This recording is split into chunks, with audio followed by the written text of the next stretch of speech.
छत्तीसगढ़ के बस्तर में बीते गुरुवार को दो अलग अलग मुठभेड़ों में 30 संदिग्ध माओवादी मारे गए।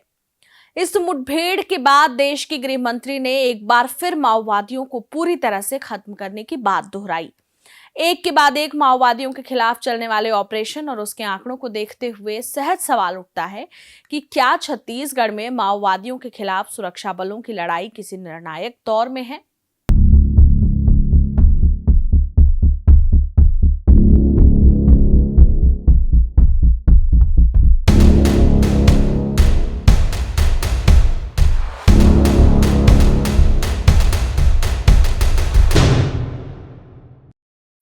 नमस्कार, जरूरी बात में आपका स्वागत है। केंद्र सरकार ने छत्तीसगढ़ से नक्सलवाद के खात्मे को लेकर 31 मार्च 2026 तक की मियाद तय की है, जिसे बार बार देश के गृह मंत्री अमित शाह दोहराते रहे हैं। गुरुवार की सुबह से दंतेवाड़ा बीजापुर जिले की सीमा पर हुई मुठभेड़ में जवानों ने शाम तक 26 माओवादियों को मारने का दावा किया है। वहीं बीजापुर डीआरजी का एक जवान भी मारा गया। दूसरी ओर नारायणपुर कांकेर सीमा पर 4 संदिग्ध माओवादी मारे गए। यह वही क्षेत्र है जहां पिछले महीने की 9 तारीख को पुलिस ने 31 संदिग्ध माओवादियों को मारने का दावा किया था। इसी साल 20-21 जनवरी को उड़ीसा सीमा पर 27 और 16 जनवरी को तेलंगाना सीमा पर पुलिस ने 18 संदिग्ध माओवादियों को मारने का दावा किया था।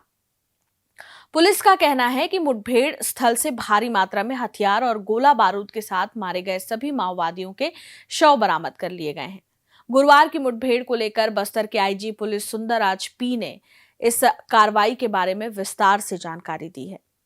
आज दिनांक 20 मार्च को बस्तर संभाग के अंतर्गत जिला बीजापुर और जिला कांकेर में 2 इलाकों में अलग अलग मुठभेड़ अभी जारी है। जिला बीजापुर के मुठभेड़ में Bijapur DRG, Sukma DRG, cobra CRPF का बल शामिल रहा। ये तीनों जिला के सरहदी इलाका में बीजापुर, दंतेवाड़ा और सुकमा का सरहदी इलाका में ये मुठभेड़ हुई। आमतौर पर इस क्षेत्र में पश्चिम बस्तर माओवादी डिवीजन कमेटी का और पीएलजी कंपनी नंबर 2 का उपस्थिति रहते हैं। अभी शनाख्ती कार्रवाई बाकी है। अब तक कुल 18 माओवादियों के डेड बॉडी रिकवर की गए थे। इस मुठभेड़ के दौरान हमारा बीजापुर डीआरजी के एक जवान का भी वीरगति हो गई, उनका शहादत हो गई। इसके बावजूद सुरक्षा बल द्वारा लगातार अभी इलाका में घेराबंदी और सर्चिंग जारी रखा। दूसरी ओर कांकेरियम नारायणपुर के सीमावर्ती इलाका में उत्तर बस्तर डिविजनल कमेटी, मार डिविजनल कमेटी और पीएलजी कंपनी नंबर 5 के माओवादी की उपस्थिति की सूचना पर कांकेर डीआरजी एवं बीएसएफ का बल अभियान के लिए रवाना किए गए थे। अभी सुबह 8 बजे से लगातार मुठभेड़ हुई। मुठभेड़ के पश्चात उस इलाके में सर्चिंग में 4 माओवादियों का डेड बॉडी और काफी बड़ी संख्या में ऑटोमेटिक, सेमी ऑटोमेटिक वेपन भी रिकवर हुआ। कुल मिलाकर दोनों अभियान से जोड़कर टोटल अब तक 22 माओवादी का डेड बॉडी और काफी बड़ी संख्या में graded weapons, automatic, semi automatic weapons भी बरामद किए गए थे। माओवादियों का शनाख्ती कार्रवाई भी शेष है। शनाख्ती पूर्ण होने के बाद फिर और डिटेल से जानकारी मिल जाएगी। पापाराव भी उस मुठभेड़ में घेरा गया। आमतौर पर इस इलाका में जैसा पश्चिम बस्तर डिविजनल कमेटी और उसके संबंधित जो कैडर्स है, जो डिविजनल कमेटी कैडर्स का और स्टेट लेवल कमेटी के कैडर्स का उपस्थिति रहते, लेकिन जैसे शनाख्ती कार्रवाई पूर्ण होने के बाद हमको और स्पष्ट जानकारी प्राप्त हो सकता है। सर, मुठभेड़ खत्म हो गई है या? मुठभेड़ और सर्चिंग अभी लगातार जारी है। सर्चिंग कंप्लीट होने के बाद माओवादी की शनाख्ती और जैसा अभी टोटल दोनों मुठभेड़ मिलाकर 22 माओवादी की डेड बॉडी मिला है। जैसे जैसे अभी मुठभेड़ का सर्चिंग आगे बढ़ेगा, हमको और विस्तार से जानकारी मिलने का चांस है और माओवादियों का डेड बॉडी की संख्या और बढ़ने का भी उम्मीद है उसमें। सर, इस मुठभेड़ में कहाँ से जवान, डीआरजी के जवान? अभी DRG Bijapur, Sukma DRG, STF और कोबरा सीआरपीएफ बल शामिल रहा जो बीजापुर के मुठभेड़ में, और उधर उत्तर बस्तर के मुठभेड़ में कांकेर डीआरजी और बीएसएफ का टीम शामिल रहा। वर्ष 2025 में अब तक टोटल 89 माओवादियों के डेड बॉडी बरामद की गए थे। अभी सर्चिंग जारी है। सर्चिंग उपरांत और डिटेल से हमको जानकारी मिल सकती है। जो समय है उस समय एक बड़ी सफलता है। किस तरीके से देखते कि जो ऑपरेशन उसकी रणनीति बदली गई है। वर्ष 2024 में माओवादियों के खिलाफ प्रभावी रूप से अभियान संचालित करने के परिणाम स्वरूप कुल 217 माओवादियों के डेड बॉडी रिकवर की गए थे। उसके पश्चात लगातार अभी भी जारी मुठभेड़, मतलब अभियान लगातार जारी है। इसमें अब परिणाम आज हमको टोटल 22 महोदय को डेड बॉडी मिला है। गर्मी के समय महोदय द्वारा टीसीओसी के माध्यम से सुरक्षा बल के खिलाफ कोई बड़ी घटना करने के लिए उनके साजिश रहते, इसके बावजूद सुरक्षा बल द्वारा सावधानी पूर्वक लगातार अभियान संचालित करने के परिणाम अब तक बेहतर रिजल्ट हमको देखने मिल रहा है। अभी भी अभियान जारी है और सर्चिंग जारी है। सर्चिंग के उपरांत हम और विस्तार से डिटेल्स देंगे। सरकारी मात्रा में हथियार मिले, क्या किसी प्रकार का कैंप था या जिस आमतौर पर इस इलाके में जो माओवादियों को उपस्थिति का आसूचना का और उनके हाइडआउट्स के आसूचना के आधार पर अभियान संचालित की जाती है। अभी क्योंकि अभियान जारी है इसलिए हम और डिटेल्स अभी फिलहाल शेयर करने की स्थिति में नहीं। जैसा अभियान कंप्लीट होने के बाद हम विस्तार से और संपूर्ण जानकारी देंगे। मुठभेड़ के बाद गृह मंत्री अमित शाह ने सोशल मीडिया एक्स पर लिखा कि नक्सल मुक्त भारत अभियान की दिशा में आज हमारे जवानों ने एक और बड़ी सफलता हासिल की है। छत्तीसगढ़ के बीजापुर और कांकेर में हमारे सुरक्षा बलों के 2 अलग-अलग ऑपरेशंस में 22 नक्सली मारे गए। मोदी सरकार नक्सलियों के विरुद्ध रूथलेस अप्रोच से आगे बढ़ रही है और समर्पण से लेकर समावेशन की तमाम सुविधाओं के बावजूद जो नक्सली आत्मसमर्पण नहीं कर रहे हैं उनके खिलाफ जीरो टॉलरेंस की नीति अपना रही है। अगले साल 31 मार्च से पहले देश नक्सल मुक्त होने वाला है। मुख्यमंत्री विष्णुदेव साय ने सोशल मीडिया पोस्ट पर लिखा कि क्रूर निरंकुश नक्सलवाद का अंत उचित है। भय मुक्त होगा बस्तर 2026 तक, यह सुनिश्चित है। छत्तीसगढ़ में 2020 से 2023 के बीच 4 सालों में 141 माओवादी मारे गए थे, लेकिन राज्य में भाजपा की सरकार आने के बाद अकेले 2024 में सुरक्षा बलों ने 223 माओवादियों को मुठभेड़ में मारने का दावा किया। इनमें 16 अप्रैल 2024 को कांकेर के छोटे बेठिया में 29 और 4 अक्टूबर को दंतेवाड़ा के थुलथुली में 38 संदिग्ध माओवादियों के मारे जाने जैसी मुठभेड़ें भी शामिल हैं, जिन्होंने मध्य भारत में किसी एक मुठभेड़ में सर्वाधिक माओवादियों के मारे जाने के पिछले सारे रिकॉर्ड तोड़ दिए थे।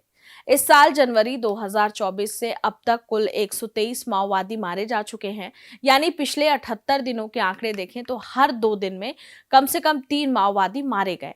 इस दौरान सुरक्षा बलों के 11 जवानों की भी मौत हुई।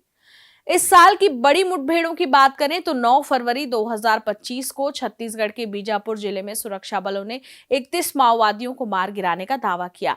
इस मुठभेड़ में 2 सुरक्षाकर्मी भी मारे गए। 20-21 जनवरी 2025 को गरियाबंद जिले में सुरक्षाकर्मियों के साथ मुठभेड़ में 16 माओवादी मारे गए। 19 जनवरी 2025 को प्रतिबंधित माओवादी संगठन के केंद्रीय समिति सदस्य जयराम उर्फ चलपति सहित 14 माओवादी सुरक्षा बलों के साथ गोलीबारी में मारे गए। इसके अलावा लगभग हर दिन नक्सलियों व सुरक्षा बलों के बीच मुठभेड़ की खबरें आती रहती हैं।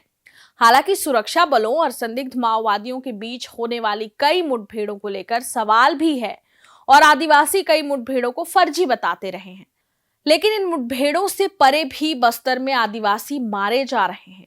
सुरक्षा बल भले माओवादियों के सिमटने का दावा कर रहे हों, माओवादियों के खिलाफ कार्रवाई को निर्णायक लड़ाई बता रहे हों, लेकिन इन सारी मुठभेड़ों के बीच लगातार माओवादी आम नागरिकों को भी निशाना बना रहे हैं। छत्तीसगढ़ गृह विभाग के आंकड़े बताते हैं कि पिछले साल 1 जनवरी 2024 से इस साल 1 फरवरी 2025 यानी पिछले 13 महीनों में माओवादियों ने 74 लोगों की हत्या की। इनमें से 64 लोगों पर आरोप था कि ये पुलिस के मुखबिर के तौर पर काम कर रहे थे। इस तरह से छत्तीसगढ़ में हर 5वें दिन माओवादियों ने एक न एक आम नागरिक की हत्या की है और यह सिलसिला जारी है। इसके अलावा इन 13 महीनों में माओवादियों के हमले में 29 जवान भी मारे गए हैं। यह तब हो रहा है जब माओवादियों से लड़ने के लिए राज्य की police, district reserve guard, Bastar battalion के साथ साथ राज्य में केंद्रीय सशस्त्र पुलिस बलों की 53 बटालियन तैनात है। इस दौरान राज्य में अलग अलग जन संगठनों के लोगों की भारी संख्या में गिरफ्तारी भी हुई है। निर्दोष आदिवासियों के प्रताड़ित होने की खबरें भी सामने आई। कई मुठभेड़ों की असलियत पर सवाल भी उठे।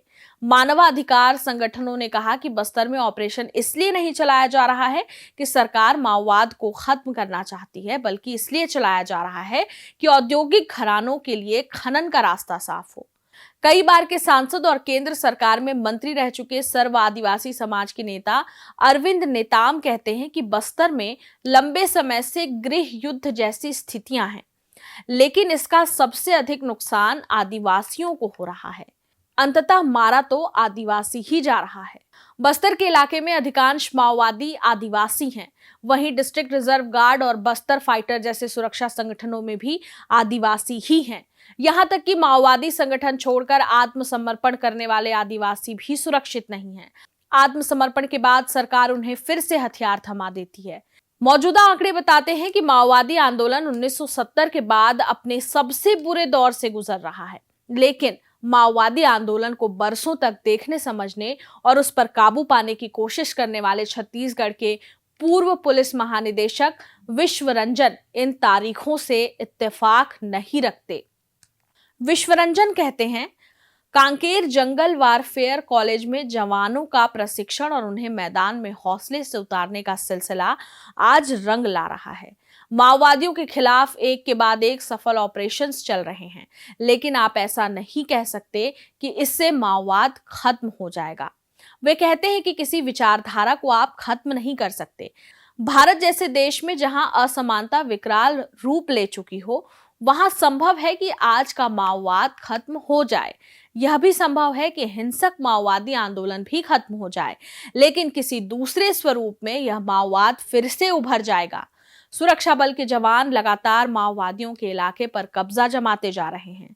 माओवादी लगातार छोटे इलाकों में सिमटते जा रहे हैं। 31 मार्च 2026 में अब महज 1 साल का फासला है। जाहिर है अगले 1 साल बस्तर, छत्तीसगढ़ और भारत में हिंसक आंदोलन के लिए निर्णायक साबित होने वाला है। जरूरी बात में फिर होगी बात।